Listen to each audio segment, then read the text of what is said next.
तस्मै श्री गुरवे नमः। गुरुदेव भगवान की करुणा कृपा से एक दिन का यह समय मिला है सत्संग का। रविवार, पहला रविवार महीने का। हर महीने पहले रविवार को सत्संग होता है। उसी क्रम में यह सत्संग आज रखा गया है। बच्चों शांत रहो। शमशेर से जरा ऑडिट करो। तो सत्संग, अभी कोई व्यक्ति कह रहा था, कोई महात्मा बोल रहा था कि कुछ दिन में गंगा भी लुप्त हो जाएगी, जमुना भी लुप्त हो जाएगी और सब नदियां लुप्त हो जाएंगी। ये बात सही है, भागवत में ऐसा लिखा हुआ, लेकिन इसके लिए कुछ टाइम लगेगा, अभी कुछ वर्ष लगेंगे। लुप्त तो होंगे जैसे जैसे कलयुग आएगा। ये जितने पुण्य तीर्थ हैं हमारे, ये बदल जाएंगे। इनका जो वो है महत्व है वो लोग कम कर देंगे। गलत लोगों का आना जाना होगा, उन जगहों को दूषित कर देंगे। इससे उस जगह का महत्व भी कम हो जाता है। गंगा में भी हम लोग नहाते हैं, तो जैसे जैसे शहर बढ़ रहे हैं, आबादी बढ़ रही है, गंगा में गंदगी लोग डालते हैं। पहले गंगा में गंदगी कम होती है। जैसे जैसे जनसंख्या बढ़ेगी, गंगा में भी दूषित जल होगा। जमुना का भी यही हाल है। तो ये गंगा जमुना जहाँ पर नहा करके व्यक्ति अपने पापों को धोता है, ये स्थान भी अब आगे चल करके नहीं रहते। तो रहता क्या है हमारे साथ में? हमारे साथ में हमारी एक पूंजी जाती है साथ में, जिसको हम कहते हैं भजन की पूंजी। जो आप जप करते हो, स्वाध्याय करते हो, ध्यान करते हो, इसका पुण्य आपके सूक्ष्म शरीर में रहता है। वो आपके साथ जाता है, बाकी कोई चीज साथ में नहीं जाती। तो एक व्यक्ति कथावाचक बोल रहा था, एक बहुत बड़ा सेठ था। उसने कहा कि ऐसा कोई उपाय बताओ, मैं अपने धन को लेकर के स्वर्ग में जाऊं। मेरे पास अपार धन है, ये सब लेकर के मैं अपने ऊपर को जाऊं, ताकि वहां भी सुख से रह सकूं। तो बहुत महात्माओं के पास गए। अंत में एक महात्मा मिला। उसने कहा, देखो तुम ये सामान तो नहीं ले जा सकते हो, लेकिन इस सामान का उपयोग करके तुम पुण्य समान कमा करके पुण्य को अपने साथ ले जा सकते हो। तो कहने का मतलब यह है, दान करने से भी उसका जो पुण्य होता है वो हमारे साथ जाता है, लेकिन दिखावा करके नहीं। जो दिखावा करते हैं, दान में भी बड़बोला करते हैं, दिखाते हैं लोगों को, उसका कोई फल नहीं मिलता। गीता में भगवान कहते हैं दिखावे की चीज का फल नहीं मिलता। वैसे तो दान भी अपनी जगह बहुत महत्व का है, लेकिन दान से परमात्मा नहीं मिलता। दान से क्या मिलता है? दान से मिलता है स्वर्ग। जैसे इस पृथ्वी पर जो सुखी लोग हैं, जो गरीब लोग हैं, बीमार लोग हैं, उनकी अपेक्षा तो जो सुखी हैं, जिनको कोई बीमारी नहीं है, जो बहुत पैसे वाले हैं, उनकी दृष्टि में तो वो स्वर्ग ही है। तो लेकिन एक स्वर्ग वास्तव में ऊपर है, जहाँ उसी प्रकार के लोग रहते हैं। पुण्यात्माएं रहती हैं, जिन्होंने पुण्य किया, पृथ्वी पर जप किया, तप किया, ध्यान किया, स्वाध्याय किया, वो जगहों पर जाते हैं। लेकिन वो वहाँ भी एक बीमारी है। बीमारी यह है, स्वर्ग में जाने के बाद भी जब तक आत्मा का दर्शन नहीं होगा, परमात्मा का दर्शन नहीं होगा, दोबारा लौट करके आना पड़ता है। गीता में भगवान ने कहा, क्षीणे पुण्य मर्त्य लोकम विशन्ति।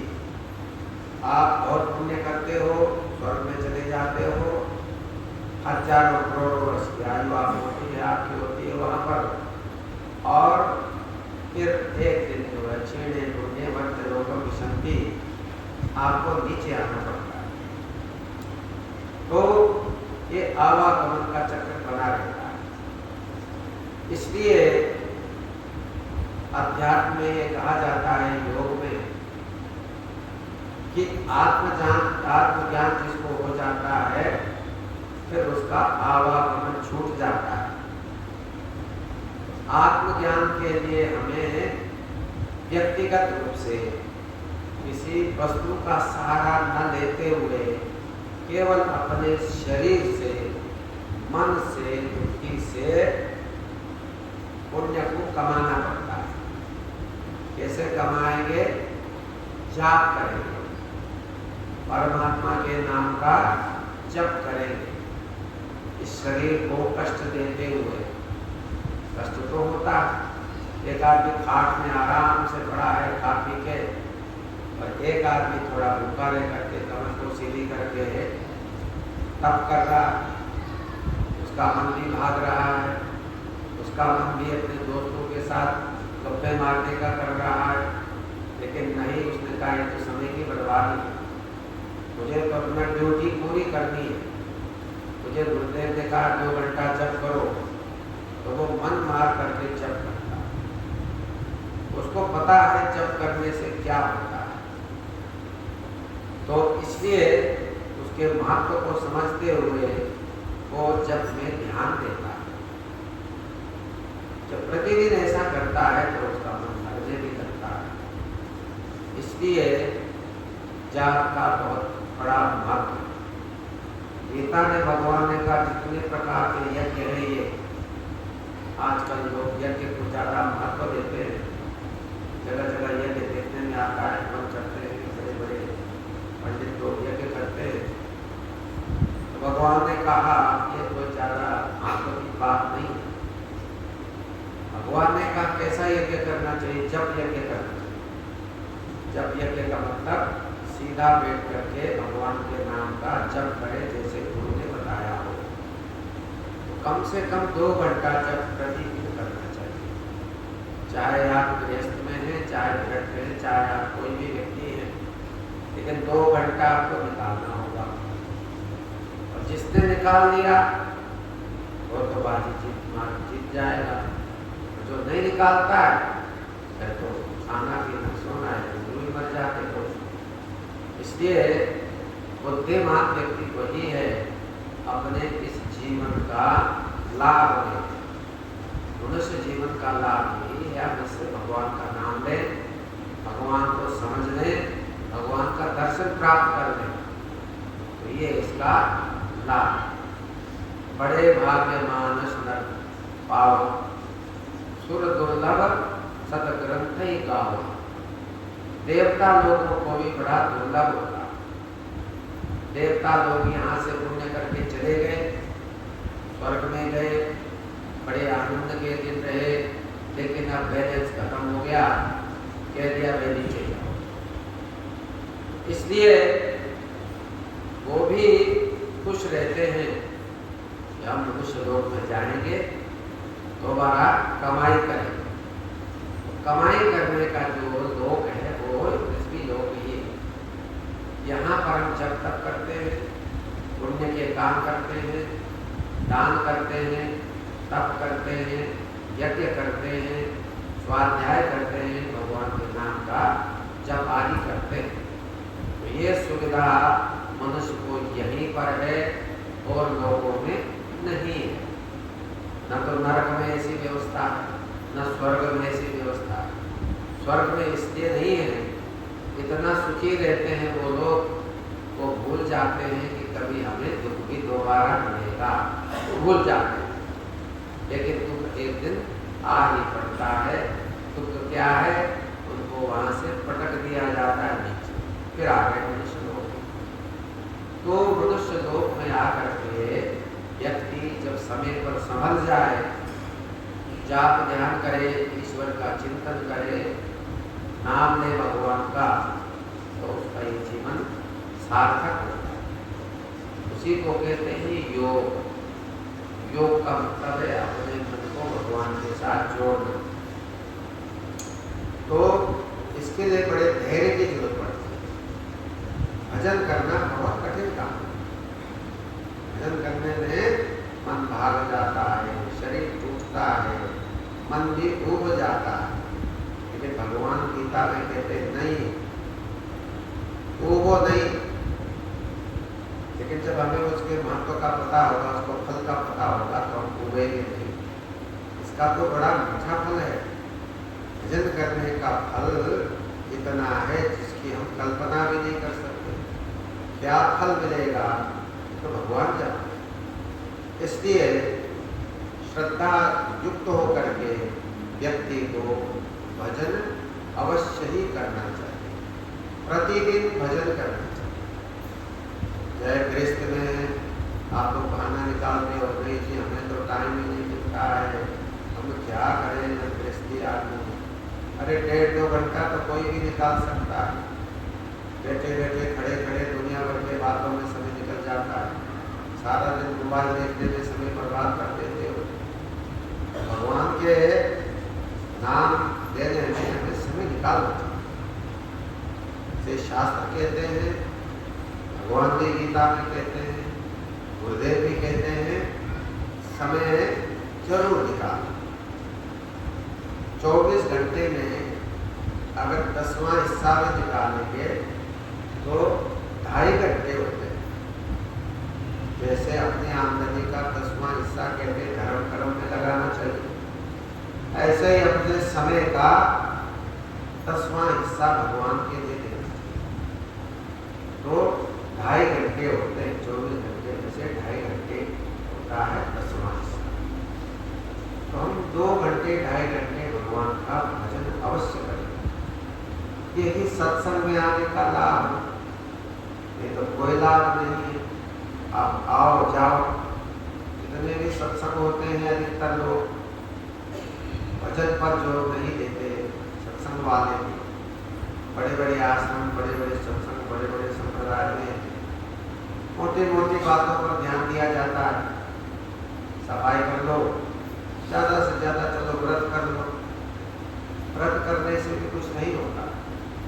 आप सारा दिन भूखे रहोगे, उससे क्या फायदा? फायदा तो ये है, अगर आप भूखे रहते हैं तो भजन करो मन मार करके, सीधा बैठ करके भगवान का जप करो 1-2 घंटे, तब तो व्रत रहने का कोई फायदा है। नहीं तो कोई भी फायदा नहीं मिलता।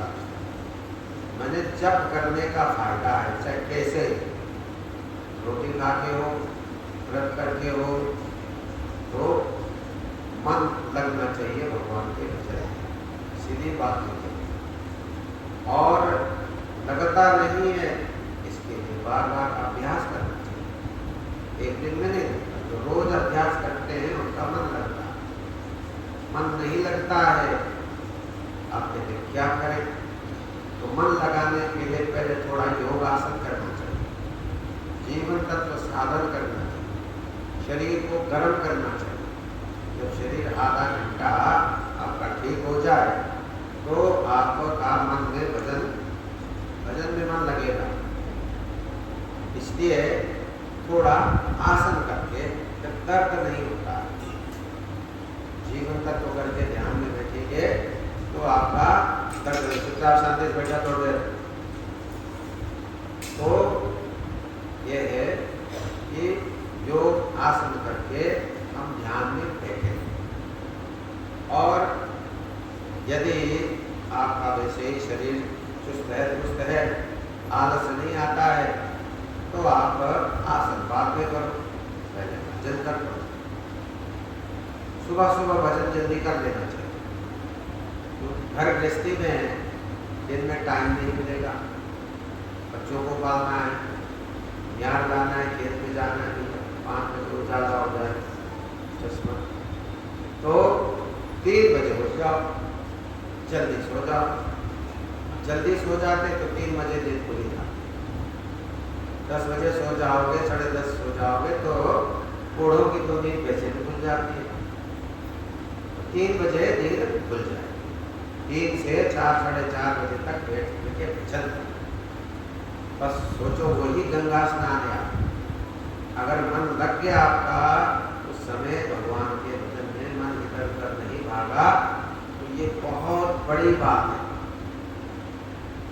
इतनी बड़ी बात है जिसकी हम कल्पना नहीं कर सकते। तो मन का भगवान में लगना ही बड़ी बात है। नहीं लगता है, कोशिश करो, रोज कोशिश करो। कोशिश करने से मन लग जाए। गीता में भी भगवान ने कहा, अर्जुन ने कहा आप बेटो योग अभ्यास करो, ध्यान करो, ये मन तो बड़ा चंचल है। जैसे छोटे बच्चे हैं, यहाँ कूदते रहते हैं, अब उनको क्या पता है सत्संग हो रहा, इधर कूद रहे हैं, उधर कूद रहे हैं, गद्दा खींच रहे हैं, खिड़की खोल रहे हैं, बंद कर रहे हैं। तो बच्चों का मन चंचल होता है, ऐसे आदमी का मन चंचल। तो भगवान ने कहा, अर्जुन ने कहा मन बड़ा चंचल है, कैसे ध्यान करेंगे? मन तो एक जगह टिकता ही नहीं। मन तो बंदर की तरह है, बंदर कोई शांत थोड़ी बैठे। भगवान ने कहा नहीं, मनुष्य कोई बंदर थोड़ी है, मनुष्य तो विचारशील प्राणी है। अभ्यास करें रोज, रोज अभ्यास करें। बैठने का अभ्यास करने से एक न एक दिन मन लगे। तो एक तो बताया अभ्यास, अभ्यास के लिए रोज करना, उस पाठ को रोज पढ़ना, भगवान के नाम का जब रोज करना।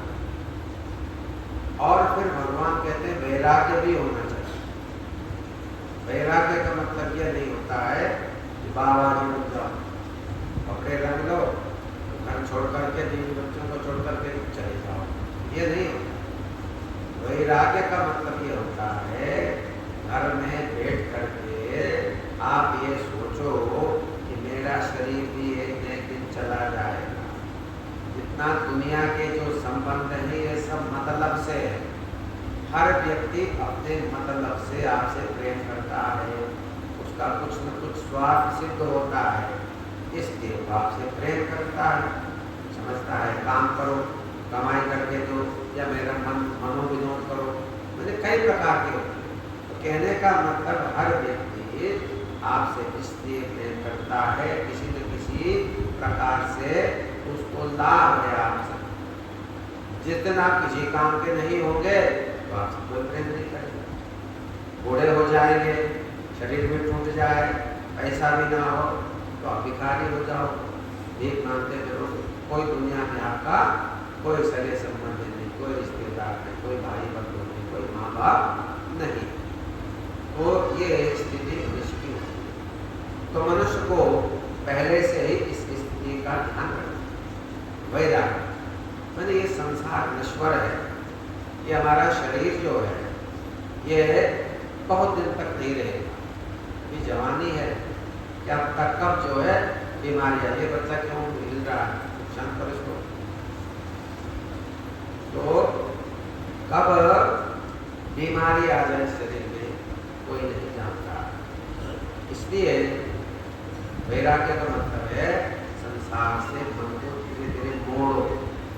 ये चीज बेकार है, नश्वर है, मेरा समय बर्बाद हो रहा है, ऐसा समझ करके फालतू बातों में ध्यान नहीं लगाना। उससे मन को हटाना, धीरे धीरे धीरे धीरे मन को हटाना पड़ेगा। गृहस्थ में रह करके भी वैराग्य होता है।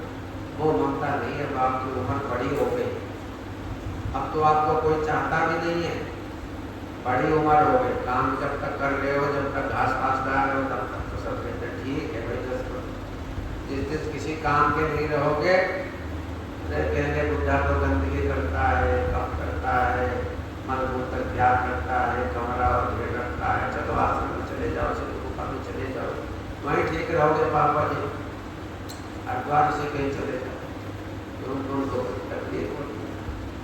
तो ये स्थिति सबके साथ में आनी है, इसलिए पहले से सावधान भैया कोई हमें निकाल दे, हम अपने पहले निकल जाए भैया, क्योंकि अभी तो जवानी है, अभी तो भजन करने की क्षमता है, कोई बात नहीं।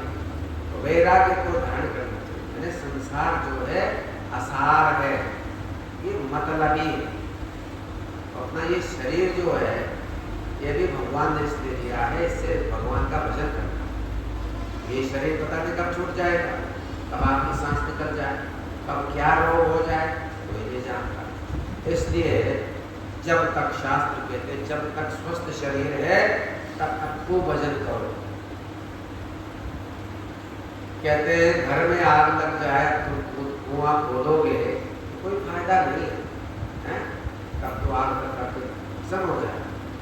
पहले से अगर कुआं खोद के रखेंगे तो चलो पानी निकाल के डाल दो, आग लग गई। इसलिए शास्त्र ये कहते हैं जब तुम्हारा शरीर बिल्कुल बेकार हो जाएगा तब तुम भजन करने की सोचोगे तो भजन नहीं होगा उससे। इसलिए जब तक शरीर में कुछ दम है तब तक हम भजन करें, और भजन करना बहुत जरूरी है।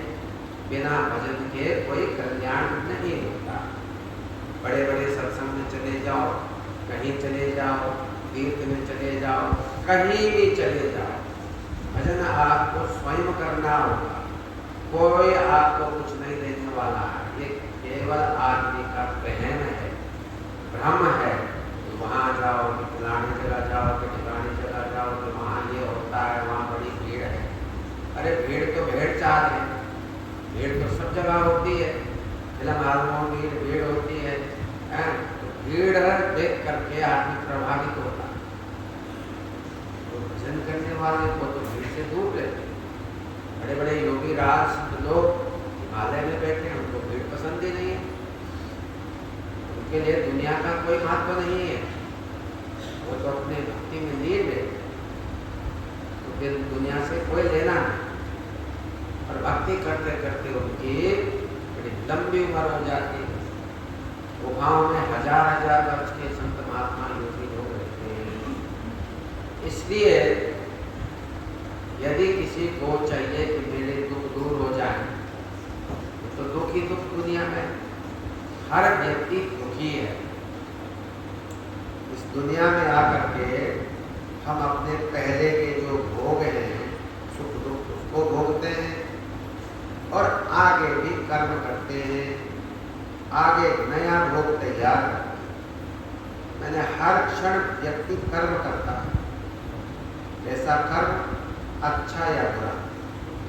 राग और द्वेष, राग होता है किसी से आसक्ति, वस्तु से, व्यक्ति से जब आसक्ति होती है तो हम उसको उलझ जाते हैं।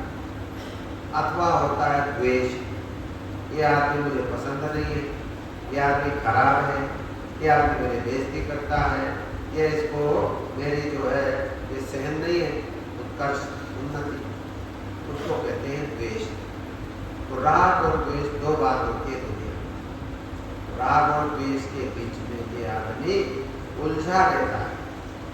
इसलिए राग और द्वेष से वो छोड़कर उन विचारों को एक तरफ करके व्यक्ति को भजन में लगना चाहिए। तो 3 प्रकार के दुख बताए हैं, उसमें एक दुख वो भी है जो बिना मतलब का दुख होता है। पतंजलि जी ने बड़े सुंदर, हे बच्चों शांति ले सकते हो क्या, चुपचाप बैठो नीचे। कई प्रकार के दुख होते हैं, परिणाम दुख होते हैं, संस्कार दुख होते हैं, ताप दुख होते हैं। जो भी कर्म करते हो उसका फल मिलता है, उसको फल को तैयार करते हो वो भी दुख ही है, संस्कार यानी उसका क्रम नहीं टूटता। और तो पतंजलि जी कहते हैं एक दुख तो बिना मतलब का नियम शामिल। कैसे दुख है वो? कहते हैं गुण वृत्ति का विरोध। जैसे एक परिवार है, एक परिवार में 4-5 आदमी है, तो किसी की किसी से विचार नहीं मिलते।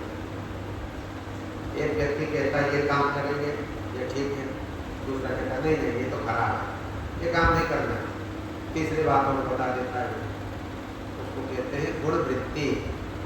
यानी हर व्यक्ति के दिमाग में अलग अलग बात है, कोई रजोगुणी है, कोई तमोगुणी है, कोई सतोगुणी है। अब 4 मेंबर अगर परिवार में सबकी बुद्धि है, किसी को है नहीं, कोई गुस्से वाला है, कोई शांत है, कोई लोभी है, कोई वैरागी है, 5 व्यक्ति है मान लिया। तो अब होता क्या है कि विचार नहीं मिलने से वहाँ कुढ़न देते, वहाँ एक वातावरण खराब बना देता है। उसको कहते हैं गुण वृत्ति विरोध। पिता पुत्र में हो जाए, भाई भाई में हो जाए, पति पत्नी में हो जाए, दोस्त दोस्त में हो जाए, तो ये जो है ये दुख का कारण होता है। इसलिए उसको समझना पड़ेगा। गुण वृत्ति, हर व्यक्ति के अलग अलग विचार हैं। हर व्यक्ति अपने विचार को दूसरे पर थोपना चाहता है।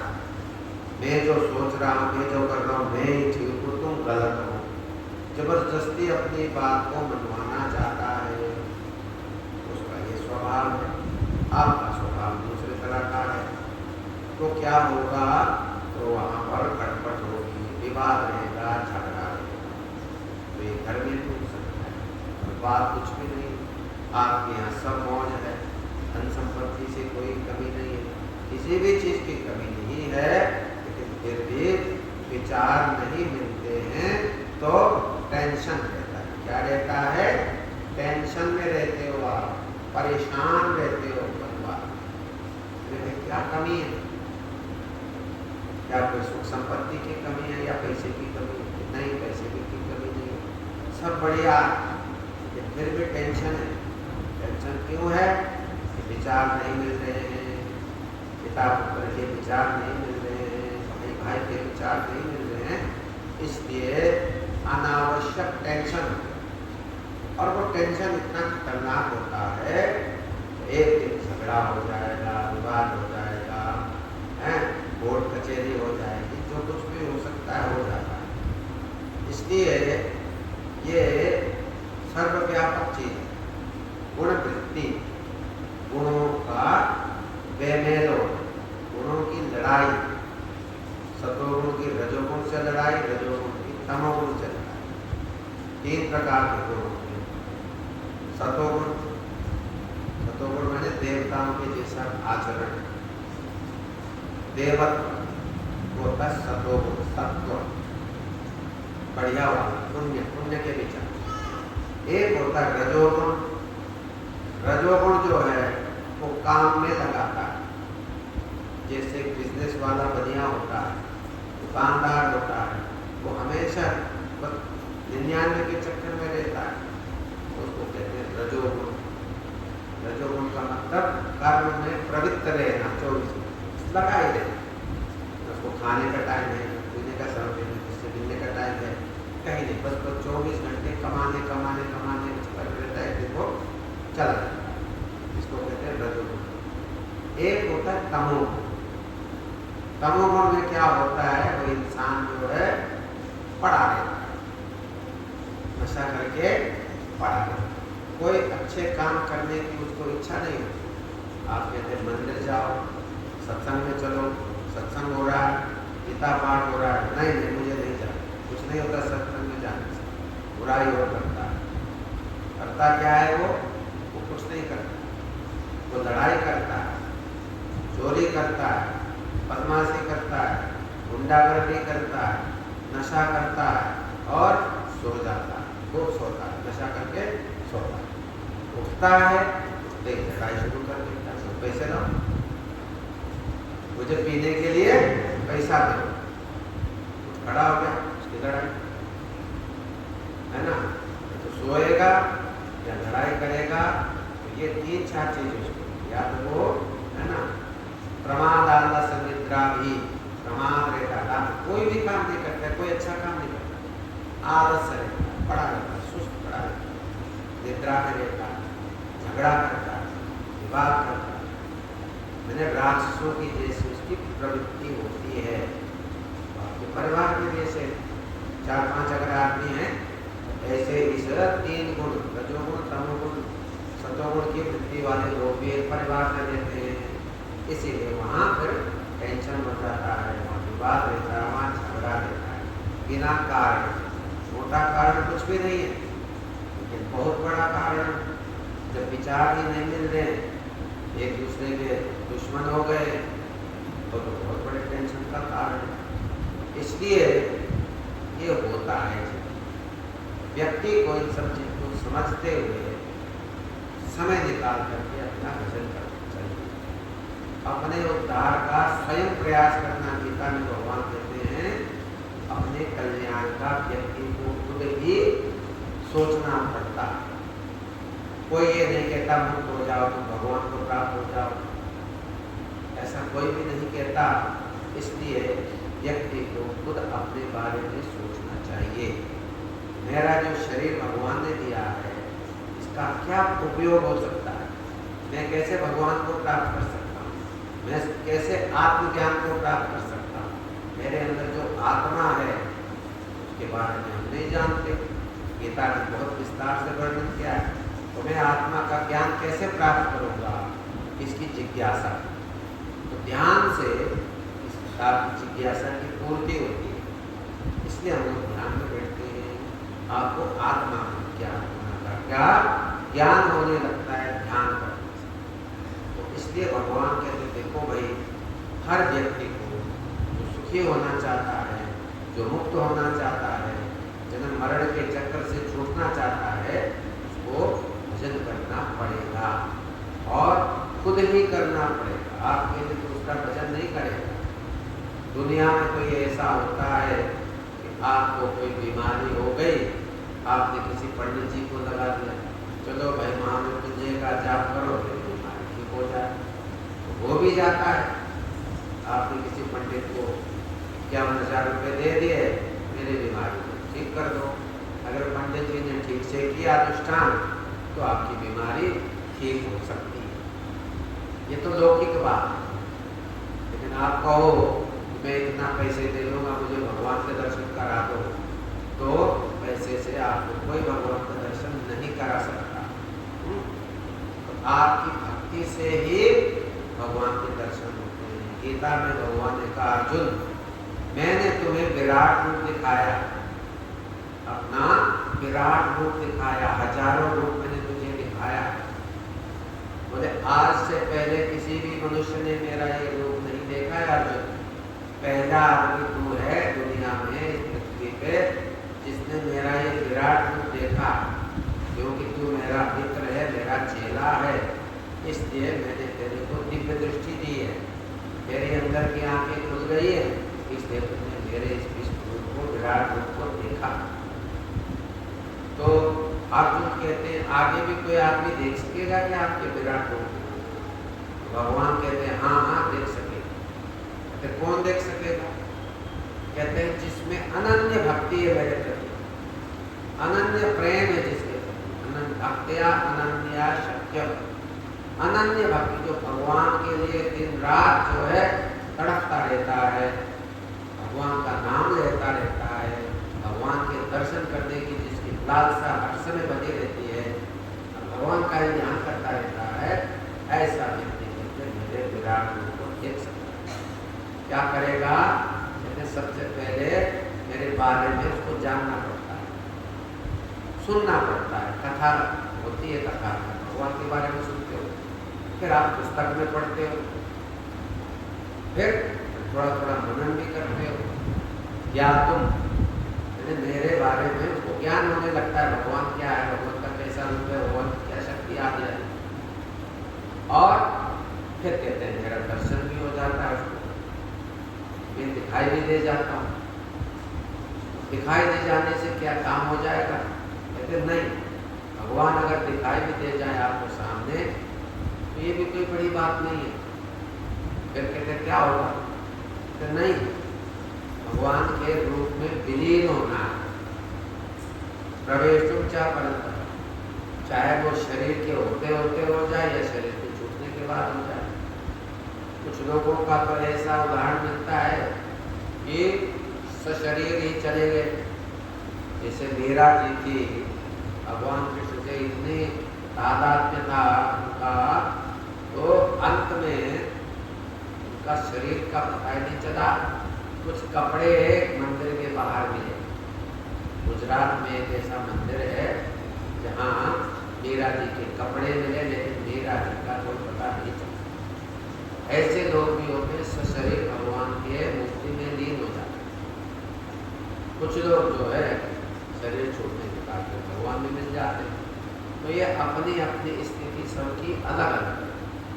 कहने का मतलब है अंत तो गत्वा, जब तक भगवान को हम जान नहीं लेते, भगवान का साक्षात्कार नहीं होता या अपने आत्मा का ज्ञान नहीं होता, तब तक हमें मुक्ति नहीं मिलती है। भगवान को जानना और आत्मा को जानना एक ही बात है। कुछ लोग जो ज्ञानी लोग होते हैं, जो ब्रह्म ज्ञानी होते हैं, वो कहते हैं हमारे अंदर जो आत्मा है वही परमात्मा, वो बात भी सच्ची है। और कुछ लोग कहते हैं देखो हम तो जीव हैं, हम तो भगवान के दास हैं, हम तो भगवान के नौकर हैं, हम भगवान नहीं हो सकते। भगवान तो बहुत बड़ी चीज़ है, बस हम उनकी सेवा कर सकते हैं। तो वो हो गया भक्ति का मार्ग। दूसरा है ज्ञान का मार्ग। ज्ञानी कहता है देखो मेरे अंदर जो आत्मा है वही भगवान, उस आत्मा की खोज करता है ध्यान के माध्यम से। ध्यान में बैठता है, उस आत्मा को एक न एक दिन वो पा लेता है। जब आत्मा को पा लेता है तो वो भगवान को भी पा लेता है। दोनों में से एक चीज करना है, या तो भगवान को पहले पा ले, आत्मा का ज्ञान अपने आप हो जाएगा, अथवा पहले हम अपने आत्मा को पहचानें, इसका साक्षात्कार कर लें, इसको पूर्णतया जान ले, तो भी काम हो गया। तो कहने का मतलब चाहे आत्मा का ज्ञान प्राप्त कर लो, चाहे परमात्मा का ज्ञान प्राप्त कर लो, दोनों एक ही उद्देश्य की ओर जाते हैं। इसलिए मुख्य बात यह है कि हमें बाहर तो कल्पना करनी पड़ती है, भगवान पता नहीं कहाँ रहते हैं, कौन से आसमान में रहते होंगे, लेकिन शास्त्र ये भी कहते हैं, गीता ये कहती है, भगवान कहते हैं कि मैं सबके अंदर रहता हूँ। सर्वस्य चाहम हृदि सन्निविष्टो, हे अर्जुन मैं सबके अंदर रहता हूँ, सूक्ष्म रूप से रहता हूँ, और जो मुझे बचता है फिर मैं बाहर में प्रकट हो जाता हूँ। इतना भजन करना पड़ेगा कि भगवान बाहर प्रकट हो जाए, है ना। जैसे आपने यहाँ देखा होगा यज्ञ हुआ हमारे यहाँ, है ना, 2 लकड़ी का घर्षण करके हमने आग पैदा कर दी, उसमें अग्नि तो पहले ही थी लकड़ी में। ऐसे ही परमात्मा हमारे अंदर है, शास्त्र कहते हैं इतना भजन करो कि वो परमात्मा प्रकट हो जाए, इतना ध्यान करो कि वो परमात्मा प्रकट हो जाए। तो ये योग का विषय, तो इतना करना हो। तो आज के समय में ये सब लोग, ऐसे लोग बहुत कम हैं जो अभ्यास के लालची है। अभ्यास करते हैं तो लोग नहीं करते। सत्संग में आओ, जाओ, भंडारा करो, थोड़ा झाड़ू वाड़ू लगा दिया, इधर कर दिया, चले गए घर, चले गए, क्या मिला आपको ये तो आप जानो। कहने का मतलब यह है कि जब तक हम अपने अंदर की ओर नहीं झाँकेंगे फायदा होने वाला नहीं है। इसलिए गीता को पढ़ें, सत्संग करें, ज्ञान की बात सुने, गुरु का चिंतन करें और गुरु ने का ध्यान करो, ध्यान करें। मन लगा करके यदि 1.5-2 घंटा प्रतिदिन ध्यान करते हैं तो हम कामयाब होंगे, आगे बढ़े। अगर हम कुछ नहीं करते हैं तो कामयाबी हमसे बहुत दूर है। इसलिए सत्संग का मतलब है हम अपने उसको जो सुनते रहते हो प्रवचन, उसको दोबारा याद करें, तो समझ लें। बार बार समझने से हम उसमें उद्यत होते हैं, काम करने लगते हैं। रोज भजन करना सबको जरूरी है। बस इन्हीं शब्दों के साथ वाणी को विश्राम देता हूँ। बोलो सद्गुरुदेव भगवान की, परम प्रभु श्री रामदास जी महाराज की, सद्गुरुदेव योगी